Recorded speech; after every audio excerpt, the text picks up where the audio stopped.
Bonjour tout le monde, on se retrouve pour la vidéo de la semaine sur l'état du marché sur les crypto-monnaies. Alors cette semaine, on a le Bitcoin, on va dire, qui stagne, c'est-à-dire qui bouge pas. On est aussi entre 100 000 et 90 000 grosso modo. Donc ici, je vous mets le graphique du Bitcoin. Donc là, chaque bougie, c'est 4 heures. Donc d'habitude, je vous le montre en un jour. Là, j'ai essayé de zoomer un petit peu plus pour qu'on voit à l'intérieur qu'est-ce qui se passe. On voit qu'on est venu taper du coup sur les 100 000 là il y a quelques semaines. On est revenu en bas, on revient en haut, pareil, ça retape en haut, on redescend. Et là, on est en train de vouloir remonter. Donc là, qu'est-ce qu'on peut voir? On peut voir qu'il y a une espèce de triangle, donc ici et ici. Ces figures-là, en général, si on passe en haut, ça va sûrement monter. Si on passe en bas, ça va sûrement descendre. Donc là, qu'est-ce qu'on peut se dire? On peut se dire, hop, on pourrait faire quelque chose comme ça. Ou alors, si on va là, descendre là. Ici, pourquoi je m'arrête là? Parce qu'ici, on a les gros murs de vente à 99 000 et à 100 000. C'est les deux traits que je vous ai marqués ici. Donc là, ça va être compliqué de passer, mais on va regarder après les autres données qu'on a pour voir si potentiellement ça peut le faire avec les liquidations, etc. Donc au niveau après des marchés boursiers, on a le SP500 qui continue à faire des plus hauts. Donc pour ça, c'est parfait. Comme ça, au moins, nous, on n'a pas de pression à la baisse. Si tout est OK sur tous les marchés, on est tranquille. Concernant le dollar, alors le dollar, je vous en avais parlé dans la dernière vidéo, il me semble.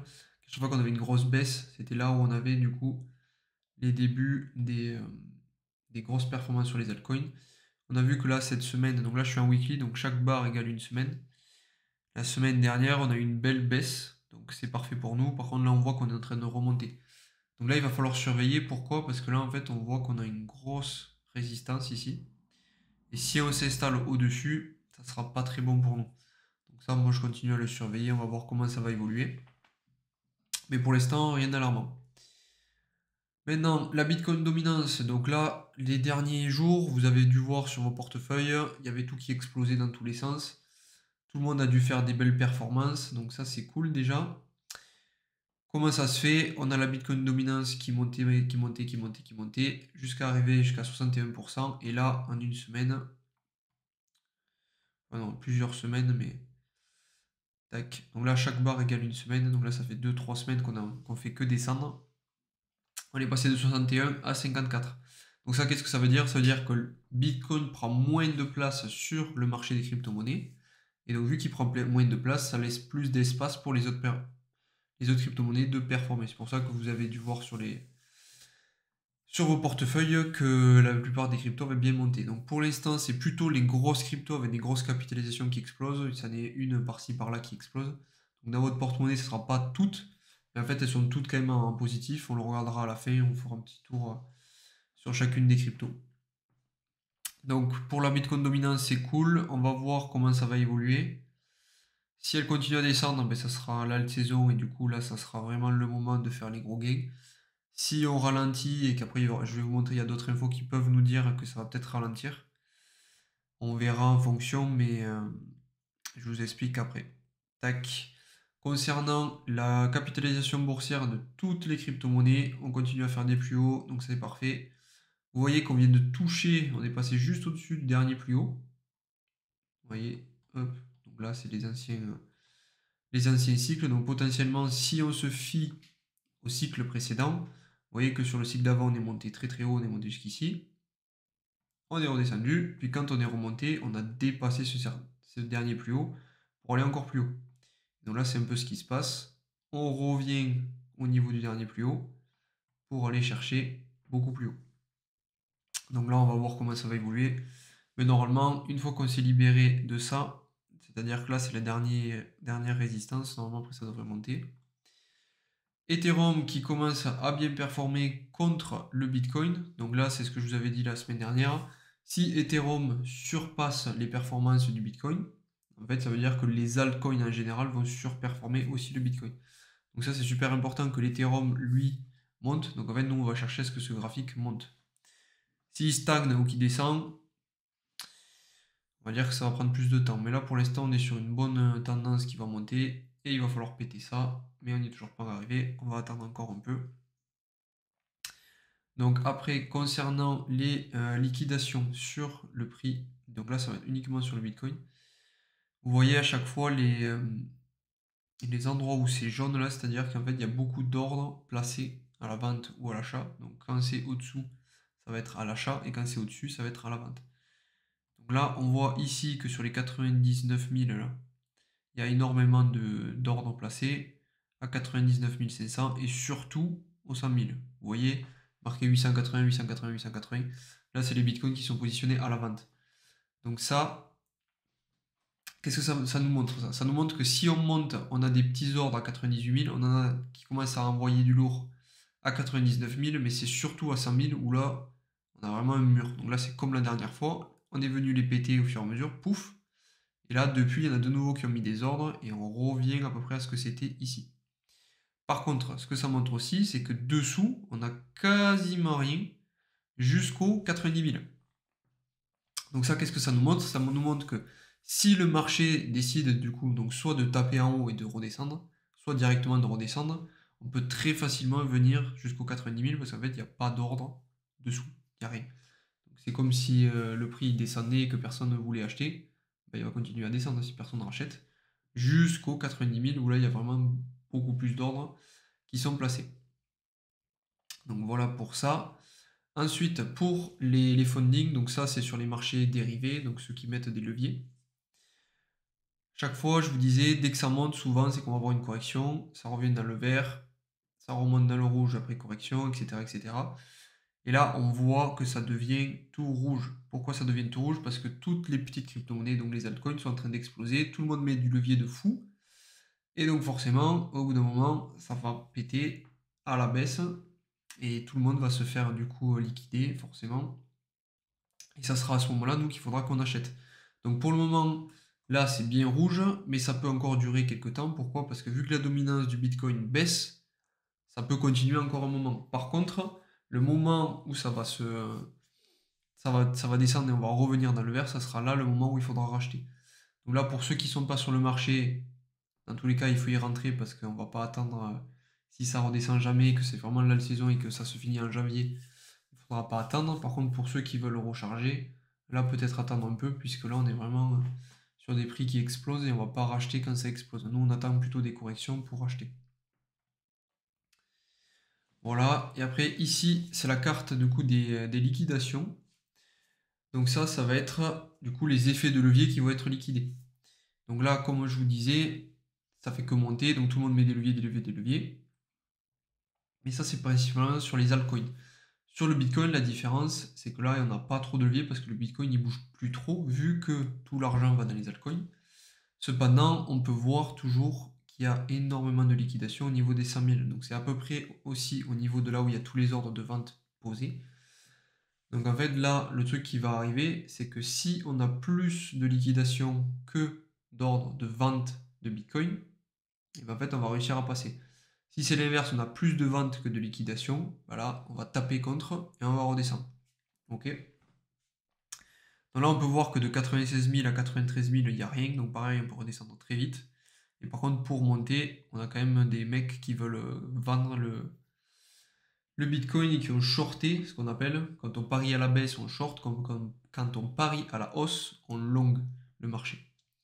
Donc là, au niveau des 99 000 et jusqu'aux 100 000, en fait, une fois qu'on va taper, ça va être vraiment la guerre entre les liquidations et les ordres de vente en spot qui vont être mis en place. Voilà, donc pour ça, on est bon.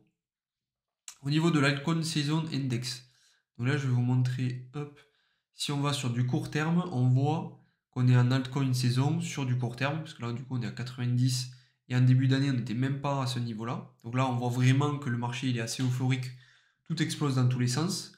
Par contre, si on se met en annuel, on voit que l'icône saison, du coup, en mode annuel, elle est qu'à 57.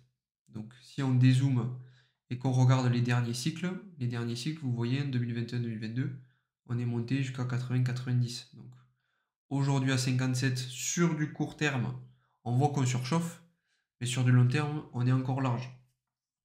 Donc, qu'est-ce que ça veut dire? Ça veut dire, attention aujourd'hui de ne pas rentrer. On pourrait être par exemple ici, vous voyez, comme dans le passé, Après correction, poum, là on recte tout le monde, et après on repart. Moi c'est plutôt le scénario que je privilégie, c'est-à-dire que là on augmente, et après je vais vous montrer, il va y avoir des nouvelles là dans le mois de décembre, qui vont faire que le prix peut potentiellement baisser. Donc voilà pour l'icon saison, donc là on va parler justement sur ce que je voulais vous montrer. Donc là on va parler un peu de macroéconomie, ça je vous en parle pas souvent parce que ça va être un peu différent, mais bon, vous me direz si ça vous intéresse ou pas. On a ici le taux du coup d'inflation aux États-Unis en direct. Pourquoi je vous montre ça? Parce qu'en fait, si vous voulez, les États-Unis ont pour objectif, comme chez nous aussi en Europe et en France, d'avoir une inflation qui est aux alentours des 2%.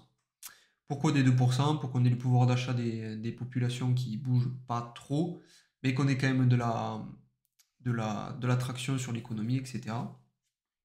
Donc là, on peut voir que l'inflation a baissé jusqu'en septembre pour atteindre à peu près les 1%, moins de 2 quoi. Donc là, c'était parfait. Et par contre, là, on voit que depuis quelques mois, poum, on repart à la hausse et bien à la hausse. Alors là, c'est pas du tout positif pour nous. Pourquoi? Parce qu'en fait, si l'inflation remonte, en fait, on va pas baisser les taux et les taux d'intérêt. Pourquoi on ne les baisse pas? Parce qu'en fait, si on a de l'inflation, il faut qu'on ralentisse l'économie tranquillement pour qu'elle se remette en place. Et si après nous, on a l'inflation qui baisse et qu'on rebaisse les taux d'intérêt, ça va permettre que toutes les personnes puissent emprunter, du coup qu'elles aient plus d'argent et qu'elles puissent plus investir. Donc nous, l'objectif, ça va être qu'on ait une inflation basse et des taux d'intérêt qui soient bas également. Comme ça, au moins, ça relance l'économie, il y a de l'argent un peu dans tous les sens, et nous, ça nous permet d'avoir de l'argent qui est injecté dans le marché des crypto-monnaies. Donc ça, à surveiller. Pour l'instant, 2,80%, c'est pas alarmant. Par contre, il ne faudrait pas qu'on passe à 3, voire 4%, parce que là, ça marquerait la fin du coup du cycle, et ça serait vraiment très négatif.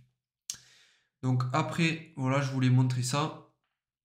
Ici, c'est les taux d'intérêt aux États-Unis, et on voit que donc depuis 2022, ils ont fait commenter. Et là, on recommence à les baisser. Donc ça, pour ceux qui sont dans le groupe depuis un moment, je vous en avais déjà parlé il y a longtemps, la baisse des taux, c'est vraiment la chose la plus importante, limite. Parce que c'est ça qui va amener du coup de l'argent dans le marché. Et en fait, on a le 18 décembre, du coup, une information où on va savoir s'ils baissent encore les taux ou pas. Donc là, aujourd'hui, on a 4,75% de taux d'intérêt. Et normalement, on devrait baisser à 4,5%. Pourquoi je dis normalement? Parce que c'est pas encore sûr. Parce que justement, si l'inflation est trop haute, ils vont pas baisser les taux d'intérêt. Si, du coup, ils considèrent que c'est OK, ils vont baisser les taux d'intérêt et là, ça sera positif pour nous. C'est pour ça qu'il faut faire attention dans le mois de décembre parce qu'en fait, cette donnée-là va être super importante pour la suite. Si on n'a pas de baisse de taux d'intérêt, ça sera compris comme une très mauvaise nouvelle pour les marchés. Et donc là, on verrait une belle chute. Donc voilà, on revient sur le Bitcoin. Maintenant que je vous ai dit tout ça, là, qu'est-ce qu'on va faire dans les prochains jours, semaines, mois à venir? À mon avis, si on reste dans ce qu'on va dire un peu un range, c'est-à-dire on tape entre les 100 000 et on reste entre les 90 000, ici les altcoins vont pouvoir continuer à monter petit à petit. Pourquoi? Parce qu'en fait, il ne se passe rien, grosso modo, sur le Bitcoin. Par contre, si le Bitcoin commence à partir dessous 90 000 par exemple, ou quelque chose comme ça, là, attention, ça va peut-être, du coup, pas être très bon et les altcoins vont peut-être corriger. Et c'est un petit peu pareil aussi, si on passe au-dessus des 100 000, ça voudra dire que le Bitcoin a réussi à passer l'énorme résistance et là, en fait, l'argent des altcoins va sûrement être retiré pour être redéposé dans le Bitcoin et du coup, correction de nouveau. Donc ça, il va falloir y faire attention. Voilà, et après, je vais vous montrer un dernier truc. Hop, alors. Je vais faire comme ça, on est en weekly, c'est parfait. Là, je voulais montrer un truc. Donc là, ici, vous avez la M2 Global Liquidity Index, donc en bas à gauche. Qu'est-ce que ça veut dire ça? C'est la monnaie en circulation dans l'économie mondiale, si vous voulez. Donc plus elle va être élevée, plus ça veut dire qu'on a de l'argent dans l'économie, plus elle va être basse, moins on a d'argent dans l'économie. Ce qui va être important pour nous ici, ça va être de voir si on a une corrélation entre cette donnée et le prix du Bitcoin. En fait, on peut voir ici que oui. Si on fait, on va dire des traits, donc là on voit qu'on a un endroit où ça fait pas grand chose, c'est à peu près plat, on pourrait se dire que c'est ici. Tac. Cette montée, ça serait celle-là. Cette montée, ça serait celle-là. Etc., etc., etc. Vous voyez, ça suit à peu près les mouvements du Bitcoin. Sauf que là, qu'est-ce qu'on a? On voit qu'on a une belle baisse. Et nous, qu'est-ce qu'on a sur notre graphique? On n'a rien. Et donc c'est pour ça que moi je fais attention, parce que si on a ce schéma qui continue à se réaliser, on voit que toujours on a un petit délai. C'est-à-dire que là on a la montée, et on voit qu'en haut, la montée sur le Bitcoin, elle est un peu retardée. Pareil, le moment de plat, il y est, mais il arrive jusqu'à un peu plus tard. La montée, elle y est, mais elle est aussi un peu plus tard. Donc potentiellement, cette baisse pourrait arriver dans les jours, semaines, voire mois à venir. Et donc c'est pour ça que sur décembre, là, vu la belle hausse qu'on a faite, plus les altcoins qui ont bien monté, je me dis attention. Attention, mais du coup pour nous ça peut être aussi intéressant parce qu'on peut se dire, bon ben voilà, si ça redescend, nous on sait qu'on pourra recharger là, et que ça ne sera pas la fin du bull run parce qu'on a vu aussi toutes les autres données que je vous ai montrées avant. Et donc là ça sera un moment du coup pour recharger à fond nos crypto-monnaies qui sont intéressantes avec des bons fondamentaux ou autres sur les mêmes coins par exemple, pour continuer le cycle, quoi. Donc voilà pour tout ce que je voulais vous montrer. On a avancé avec mon ami sur le site internet et je voulais vous dire ici, quand vous tapez finarbor.com, vous allez sur la partie crypto-monnaie et ici vous avez un test pour faire votre profil d'investisseur. Ça serait cool que vous le fassiez. Donc je vois que certains l'avaient fait, je l'avais fait sur le Google Doc. Ici j'ai changé de support pour que ce soit plus sympa et que j'ai un peu plus de suivi moi derrière. Quand vous le faites, envoyez-moi un message, comme ça moi ça me permettra de voir si ce que je vous ai fait correspond à peu près à votre profil d'investisseur. Parce qu'en fait, quand on avait fait les rendez-vous à chaque fois, je vous avais posé des questions, mais peut-être pas assez sur certains profils. Et comme ça, là, ça me permettra d'avoir un peu un aspect différent et de voir un petit peu si on va pouvoir bouger votre portefeuille ou s'il est OK.